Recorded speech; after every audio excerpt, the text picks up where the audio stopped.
Ang unang tanong po namin, bakit niyo po nahulaan ang pagkatalo? Hindi pa nakaumpisa ang laban ni Pacquiao. Ramdam ko na matatalo siya kasi may mga kinakain siya na ilawin. Lalo na yung seafood. Grabe ang seafood. Kasi yung mga talaba, tahong, yun, nagpapahina ng pangayo. Nakakapahina ng ano yun, nakakapahina ng sinsya, tuhod. Lalo na sa panga. Hindi, kinakain mo na yung talaba at tahong. Sa tingin mo, bakit? Sa tingin mo, anong kinalaman ng pastor dito? Kasalanan dyan eh.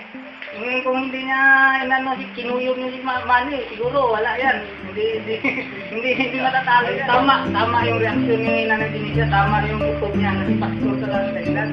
Kasi gawa nga nung anting-anting ni Manny, hindi niya na ginagamit sa dalawang fight na. Brazilian ang hingin ko, wala na. Pero ang Dinicia, Nanay Dinicia versus Pastor,